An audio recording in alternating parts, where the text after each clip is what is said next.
Hoy vamos a hablar de Dark Souls, pero no del videojuego, sino del cómic. Y es que puede que muchos no lo sepáis, pero sí, Dark Souls tiene mucho más lore aparte del que ya se ve en los videojuegos y pues nos llega de la mano de estos pedazos de cómics que nos trae Norma Editorial en una edición bastante cuidada.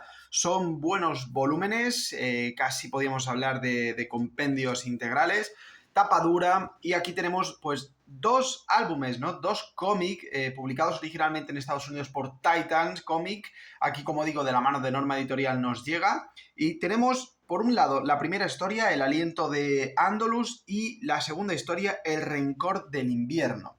Bueno, vamos a hablar inicialmente de la primera, El aliento de Andalus. Bueno, aquí tenemos el guión de George Mann y el dibujo de Alan Wang. Y este cómic es el primero que intentó llevar este universo Dark Souls al mundo del cómic.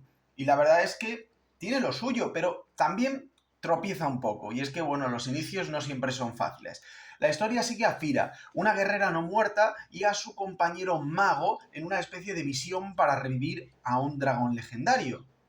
Esto, bueno, para los conocedores del videojuego, pues tendrá más trasfondo, pero si no has jugado nunca, la verdad es que ya de por sí tienes una historia épica bastante interesante. Hay castillos, hay monstruos gigantes, hay traiciones y hay fuego por todos lados. Hasta ahí, pues todo bien, pero si venías buscando una locura o la tristeza infinita y ese no sé qué que hace tan especial a Dark Souls, pues te vas a quedar un poco corto, porque al final esto no es jugarlo, es leerlo. El guión es muy directo, va a lo que va, como si fuera más una historia de fantasía medieval genérica con toques de Souls, pero sin el misterio ni el simbolismo raro que tanto amamos del videojuego, y es que al final es muy difícil llevarlo a tal extremo. Lo bueno, si es verdad, el dibujo. Alan Wang se luce. Y la verdad es que lo hace de una manera increíble, como estáis viendo. Tenemos unas splash, un diseño de criaturas bastante chulo. Los escenarios son increíbles, las criaturas parecen salidas del mismísimo videojuego y las batallas están muy bien coreografiadas. Solo por el arte, esta historia merece la pena, aunque sea, ojearla.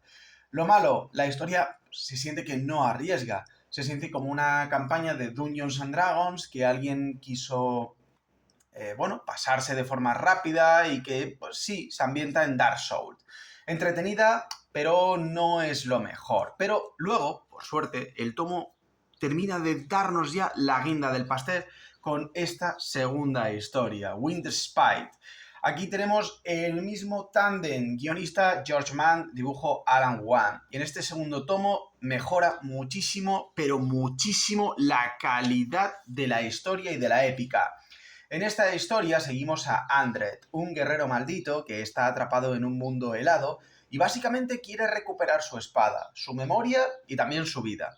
Y mientras lo intenta, el tipo se va hundiendo cada vez más en un mar de culpa, en un mundo de violencia, y llega a sumirse en una desesperación absoluta. Aquí sí se siente más como Dark Souls, no tanto por los nombres o lugares que siguen siendo inventados, sino por el tono. Es frío, es introspectivo, no hay esperanza alguna.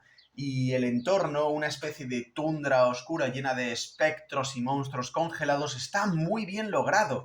De nuevo, el dibujo de Wan es una joya. Si el primero era fuego, este es la contraparte, es hielo, y aquí vamos a ver esa oscuridad en cada una de las viñetas. Además, no te explican todo, te tiran dados sueltos, personajes que aparecen y desaparecen, imagino que con la intención de que aparezcan y se cuenten historias en próximos tomos. Siguen siendo, pues, ese punto en el que tú mismo, como lector, tienes que ir armándote el rompecabezas, y eso es algo que a mí me fascina. O sea, esto sí es puro estilo Dark Souls. El ambiente, el tono, el arte no subestima al lector, y eso es algo que vas a disfrutar. Es cierto que el protagonista no tiene tanto carisma. Aquí al final se narra una historia como en voz en off, y aunque la historia es mejor que la anterior, sigue sin llegar a ser algo extremadamente brutal. Pero sí que es una lectura muy interesante y muy recomendable para los fans.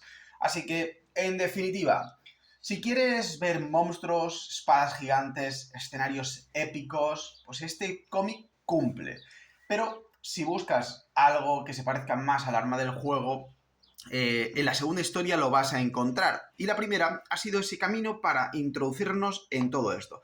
Aparte, cada una de las historias cuenta con un glosario de personajes bastante completo, con ese lore del videojuego y una cantidad de portadas alternativas que son una delicia. El tomo está bastante completito por parte de Norma Editorial. Y bueno, pues hasta aquí esta reseña. Espero que os haya gustado, os haya servido para conocer de un cómic nuevo y nos vemos en el próximo vídeo con más. ¡Chao!